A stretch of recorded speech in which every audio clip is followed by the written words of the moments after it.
Guys we are back with another video.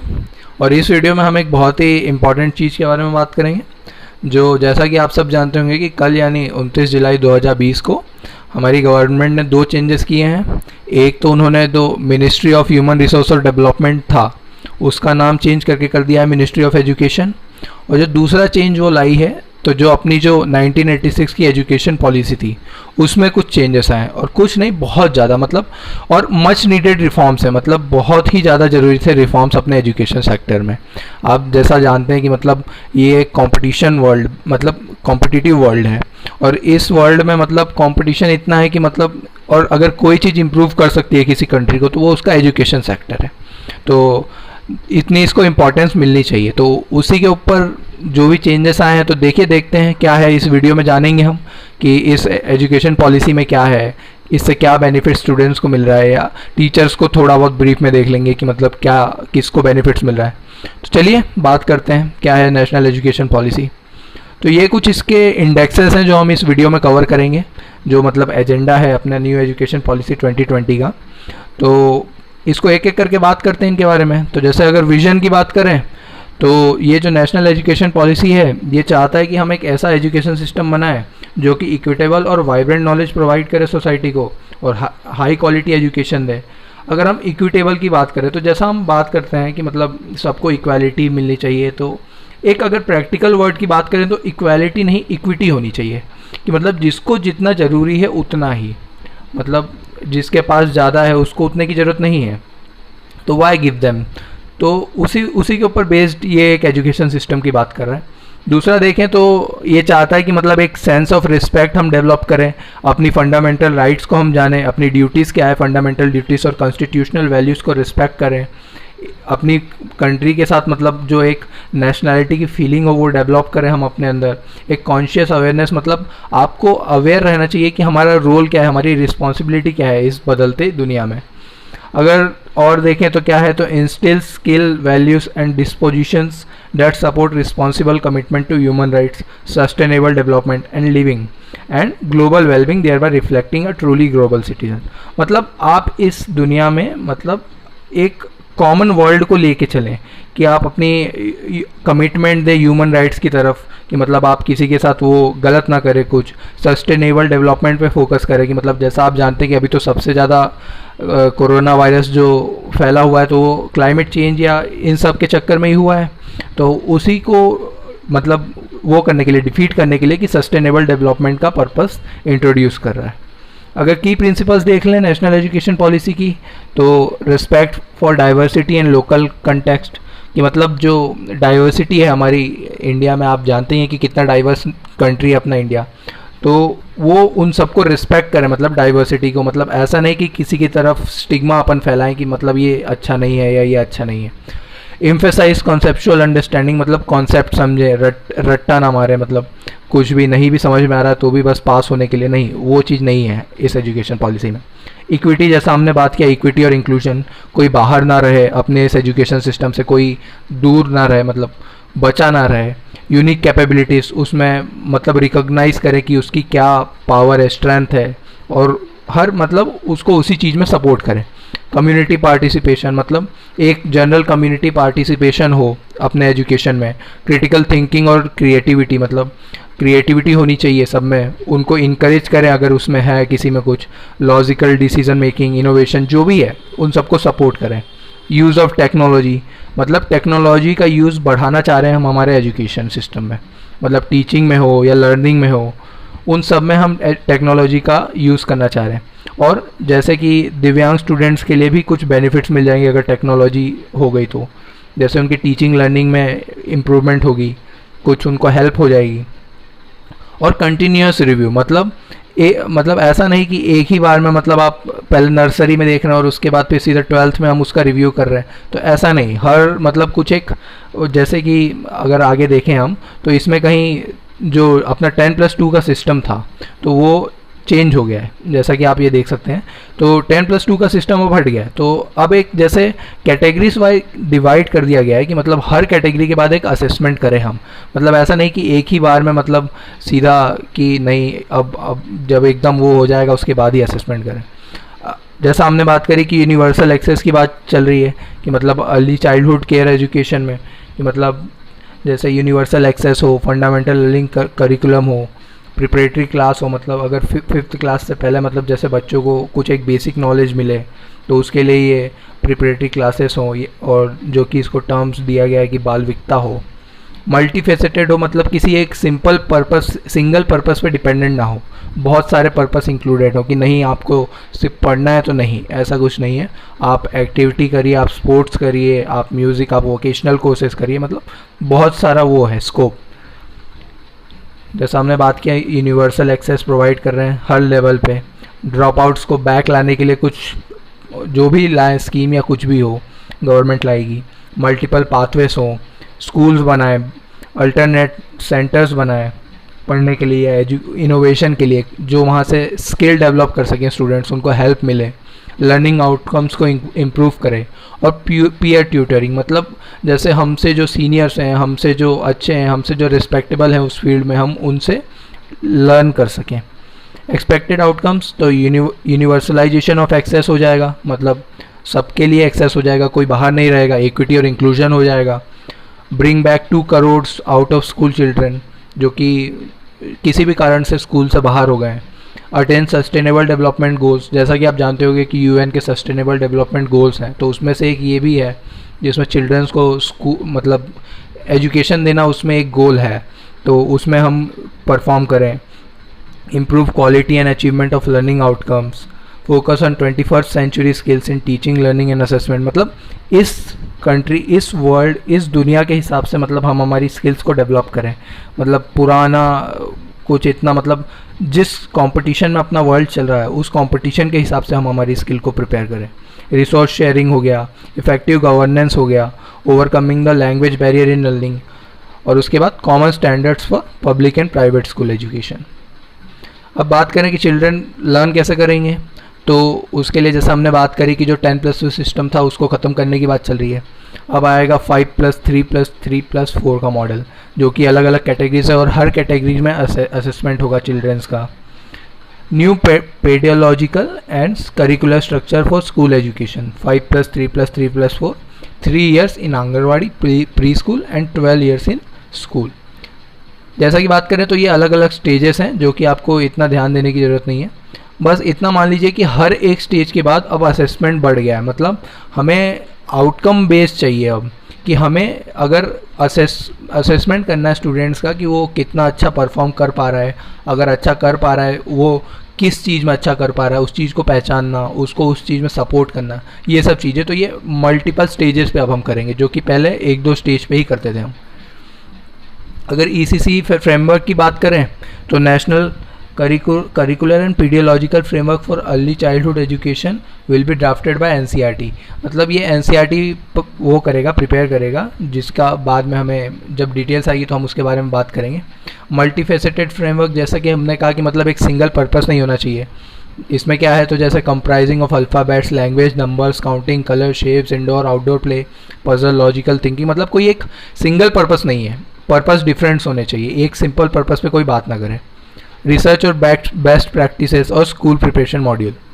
उसके बाद early childhood education की बात करें तो learning is in the formative years, मतलब जो क्रिटिकल ईयर्स रहते हैं किसी एक स्टूडेंट के लिए, किसी एक चिल्ड्रन के लिए, कि मतलब इस टाइम पे वो जो अपनी क्यूरियोसिटी जो डेवलप करेगा वो उसको लाइफ टाइम काम आएगी, उस टाइम पे हम उसे एजुकेशन दें, वो जिस चीज़ में भी मतलब वो इंटरेस्ट दिखा रहा हो, जिसमें हम क्या क्या उसे सिखा सकते हैं, तो टीम वर्क और कोलेब्रेशन सिखा सकते हैं, डेवलपिंग उसमें क्यूरियोसिटी डेवलप कर सकते हैं, logical thinking and problem solving capabilities, और ये सब और भी चीज़ें हैं, आप चाहें तो पॉज करके पढ़ सकते हैं। अगर बात करें attainment of foundational literacy and numeracy by grade 3 mission mode, मतलब उसको नंबर्स और अल्फ़ाबेट्स, मतलब उसमें हमारा उसका जो फाउंडेशन है उसको स्ट्रॉन्ग करना है 3rd ग्रेड से पहले, ये एक बेसिक मिशन बात करें। अगर करिकुलम की बात करें तो थोड़ा सा रिडक्शन आया है, कोर इसेंशियल्स है, मतलब जो कोर टॉपिक्स हैं उसमें उसका जो कॉन्सेप्ट है वो क्लियर होना चाहिए, वो रट्टा वाला काम नहीं होना चाहिए। उसके बाद क्रिटिकल थिंकिंग उसमें डेवलप करें, इंटरेक्टिव क्लासेस हों जिसमें मतलब वो अपने आप मतलब डाउट्स पूछ सके, और उसके बाद एक्सपेरिमेंटल लर्निंग, मतलब फ़न बना सके कैसे हम लर्निंग को, उसको कैसे क्रिएटिव बना सकें, कैसे साथ में मिलके उनको पढ़ना सिखा सकें, ये सब चीज़ें। उसके मेंटल और फिज़िकल हेल्थ और वेलबींग की बात कर रही है जो अपनी जो नेशनल एजुकेशन पॉलिसी जो नई है, तो उसमें जो मैंडेटरी है स्टूडेंट्स के लिए कि कौन कौन सी स्किल वो एक्वायर करे, तो हेल्थ और न्यूट्रिशन में परफेक्ट हों, फिज़िकल एजुकेशन में परफेक्ट तो नहीं कह सकते, लेकिन मतलब वो उसका प्रैक्टिस करते रहें, मतलब किसी एक चीज़ पे फोकस ना करें।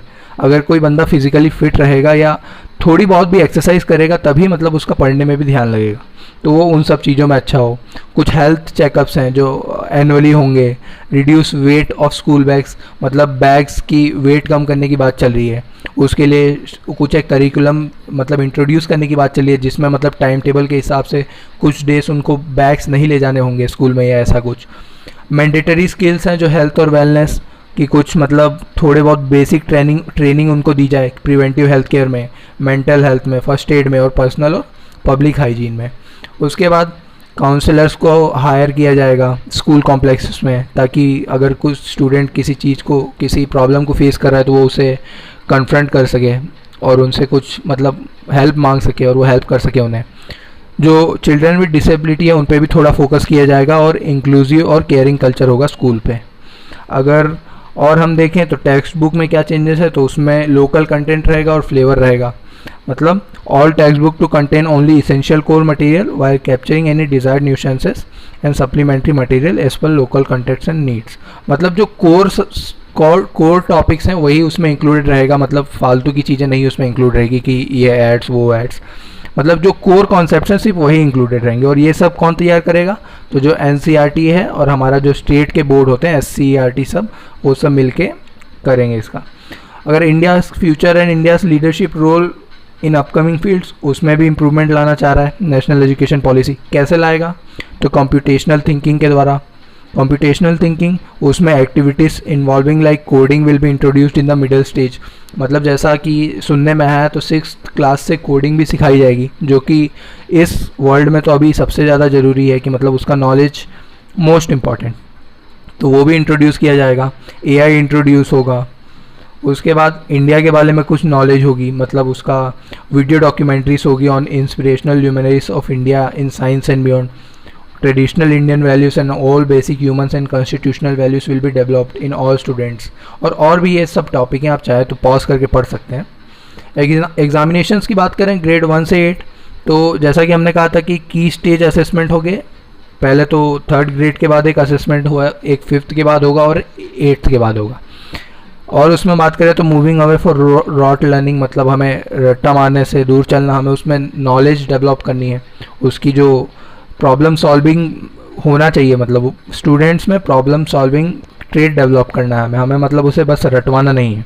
और रिजल्ट ऑफ स्कूल एग्जामिनेशन की बात करें तो ये सिर्फ डेवलपमेंटल पर्पज़ के लिए यूज़ किया जाएगा, मतलब सिर्फ मॉनिटर करने के लिए, उसको स्टूडेंट को इम्प्रूव करने के लिए, मतलब उसके असेसमेंट के लिए कि नहीं आपको इतने कम मार्क्स आए तो आप ये नहीं वो नहीं, तो वो सब नहीं होगा। अगर रिफॉर्म की बात करें तो 9th से 12th में क्या रिफॉर्म्स आए हैं, तो बोर्ड एग्ज़ाम्स ईजियर हो जाएंगे, वो सिर्फ क्योंकि अब सिर्फ कोर कैपेबिलिटीज़ और कॉम्पिटेंसीज देखेंगे। Viable models to be explored, annual semester modular exams, 2 part exams होगी, मतलब जो एग्ज़ाम्स की बात चल रही है वो शायद अब 2 पैटर्न में होगी, ऑब्जेक्टिव और डिस्क्रिप्टिव टाइप में। और ये गाइडलाइंस कौन प्रिपेयर करेगा, तो एनसीईआरटी और हमारा जो स्टेट का council of education research and training होता है, और बोर्ड्स ऑफ असेसमेंट एंड परख हम बात करें तो परख है performance assessment review and analysis for knowledge for holistic development. ये इसके बारे में और हम अभी पढ़ेंगे नीचे। तो टीचर्स जो हैं ये उनको प्रिपेयर करा जाएगा इस ट्रांसफॉर्मेशन के लिए बाय 2023। अगर each school board shall ensure equivalence of academic standards in learners attainment, और स्टैंडर्ड नॉर्म्स लाए जाएंगे by school boards through Parakh national centre. ये उसके बाद transforming the culture of assessment, जो हमने बात की कि असेसमेंट होता रहेगा 3 स्टेजेस में, कंटिन्यूस ट्रैक रखा जाएगा लर्निंग का, आउटकम्स देखेंगे हर चाइल्ड के, board exams to be more flexible with assessment of essential skills, AI based software होगा जो कि उन्हें मतलब मदद करेगा स्टूडेंट्स में to make optimal career choices. ऐसा नहीं कि मतलब पेरेंट्स ने कह दिया कि साइंस ले लो तो साइंस ले लो, नहीं, अब कुछ सॉफ्टवेयर शायद हेल्प कर दे। नेशनल असेसमेंट सेंटर होगा जो कि help in bringing greater synergy in boards exam conducted by various boards for assessment. Self assessment and peer assessment, मतलब जो हमसे सीनियर्स, हमसे जो माइंडफुल लोग हैं वो हमारा असेसमेंट करेंगे। The national testing agency will work to offer a high quality common aptitude test to eliminate the need to take coaching for this exams, मतलब कोचिंग की ज़रूरत ना पड़े इन एग्ज़ाम्स को क्वालिफाई करने के लिए, ऐसा कुछ पैटर्न एनटीए इंट्रोड्यूस करेगा। हॉलिस्टिक प्रोग्रेस कार्ड बनेगा। उसके बाद multilingualism and power of language learning, इस चीज़ में हम बात करें तो इंडिया की जो लैंग्वेजेस उसमें से 3 लैंग्वेजेस पढ़ाई जा सकती है, ऑप्शनल होगी शायद कुछ लोगों के लिए, लेकिन 5th तक तो मदर टंग कन्फर्म्ड है। और उसके बाद अगर चाहें तो 8th ग्रेड तक उसे बढ़ा सकते हैं और भी बढ़ा सकते हैं अगर वो स्कूल अलाउ करता है तो। अगर हम स्कूल्स की बात करें तो स्कूल्स में क्या चेंजेस आएंगे, तो स्कूल कॉम्प्लेक्स और क्लस्टर्स को फॉर्म किया जाएगा। बाल भवन को इंट्रोड्यूस किया जाएगा जो कि स्ट्रेंथनिंग और setting up of Bal Bhavan for children of all age group to participate in art related, career related and play related activities, जिसमें बाल भवन में स्टूडेंट्स ये कर सकते हैं। कुछ सामाजिक चेतना केंद्र खुलेंगे जो क्या करेंगे, तो अनयूटिलाइज्ड कैपेसिटी ऑफ स्कूल जो रहेगी उनको सामाजिक चेतना केंद्र क्या करेंगे, तो वो उनमें सोशल, इंटेलेक्चुअल और वॉलंटरी एक्टिविटीज़ को डेवलप करेंगे। शेयरिंग रिसोर्सेज, ह्यूमन और इंफ्रास्ट्रक्चरल एफिशिएंसी बढ़ाएंगे। उनकी प्रोसेस, मतलब जो जल्दी काम करने का स्कूल का वो रहता है वो बढ़ाएंगे। गवर्नेंस बढ़ेगा स्कूल्स पे। पेयरिंग स्कूल्स, मतलब 2 पेयर बना दिए जाएंगे, एक गवर्नमेंट स्कूल का और एक प्राइवेट स्कूल का अक्रॉस द कंट्री। और इंटीग्रेशन, मतलब एजुकेशन सिस्टम को इंटीग्रेट कर देंगे, मतलब कनेक्ट कर देंगे। उसके बाद हम बात करें तो स्टैंडर्ड सेटिंग और एक्रेडिशन होगा, मतलब जो कहते हैं कि हम कोई ऑथराइजिंग बॉडी होनी चाहिए तो उसके लिए 2-3 बॉडीज सेट होगी, जैसे कि ये हो गया setting up of standard school state school standards authority SSSA, जो self disclosure of all basic regulatory information of all school at SSA and school website होगा to ensure all schools follow certain minimal professional and quality standards. और उसके बाद development of school quality assessment and accreditation framework by SCERT and NCERT, और भी 2 चीज़ें।